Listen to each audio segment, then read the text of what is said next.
Awali ya yote tumshukuru Mwenyezi Mungu mwingi wa rehema kwa neema na fadhila zake kwa kutujalia uhai na afya na kutuwezesha leo tukakutana hapa kwa ajili ya kufanya usafi.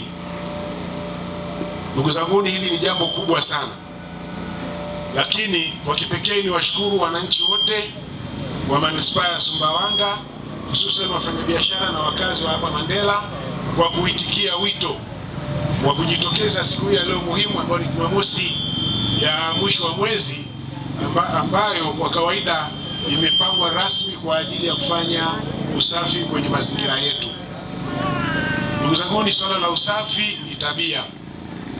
Swala la usafi ndio ulinzi wa kwanza wa afya zetu, lakini na afya ya mwenzako. Kila mmoja wetu ana wajibu wa kulinda afya yake na kulinda afya ya mwenzake. Tufanye usafi kuwa ni tabia. Ndugu zanguni, tusisubiri siku za Jumamosi labda za mwisho wa wiki, lakini na Jumamosi ya mwisho wa mwezi ili kufanya usafi. Mazingira yetu ndiyo kila kitu, afya yetu ndiyo kila kitu. Tusipohakikisha kwamba afya zetu ni salama, hatutaweza kufanya biashara tunazozifanya. Tusipolinda afya za wateja wetu, hatutapata mtu wa kuja kununua biashara zetu. Ndugu zangu, mji wetu ni manispaa, na kwa namna serikali inavyopambana kuleta miradi mbalimbali, kujenga uchumi na kuongeza kipato, kuinua kipato kwa wananchi wetu, siku za usoni tunategemea mji huu sasa uwe jiji.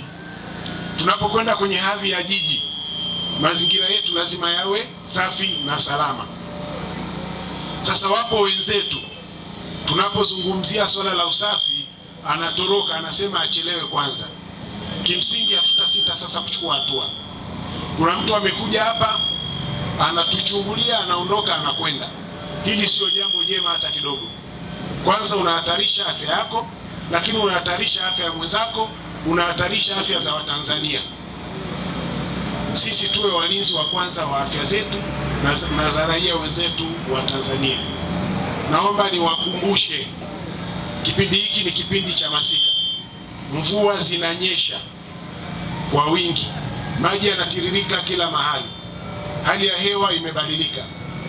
Kumekuwa na mlipuko wa magonjwa, homa kali, mafua makali, ugonjwa wa uviko 19 na homa ya denge. Lakini baadhi ya maeneo, japo kwetu haijafikia, kumeripotiwa kipindupindu nchini. Kwa hiyo ni waase ndugu zangu kuzingatia usafi wa mazingira maeneo yote ambayo tunaishi.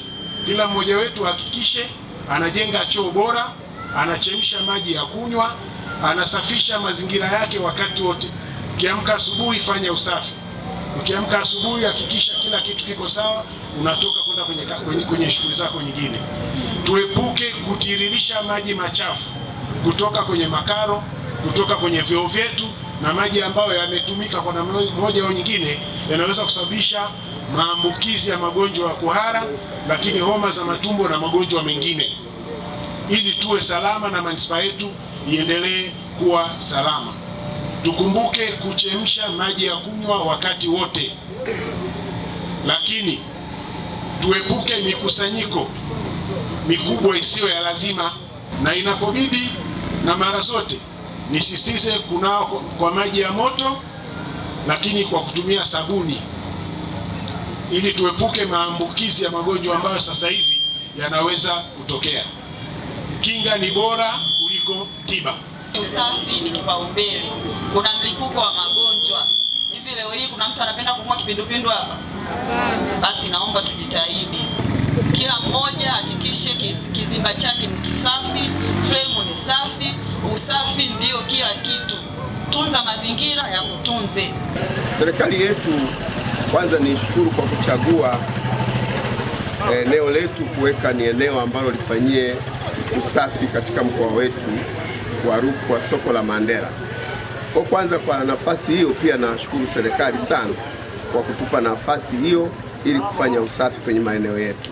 Pia nishukuru serikali kwa kupanga kila baada ya mwezi kufanya usafi kila maeneo.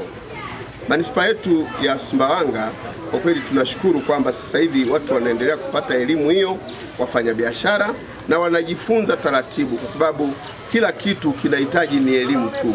Lakini niwashukuru wafanyabiashara wenyewe, wamefika, wamejitokeza, tumefanya usafi kwa kuungana na viongozi wetu wa serikali. Kwa kweli tunashukuru sana kwa jambo hili. Tunasema Mungu awabariki. Watangazaji wetu tunaomba pia tuwashukuru hata nyinyi wenyewe kuchukua taarifa hizi na kuzisambaza kwa wananchi. Kwa tunasema Mungu awabariki sana.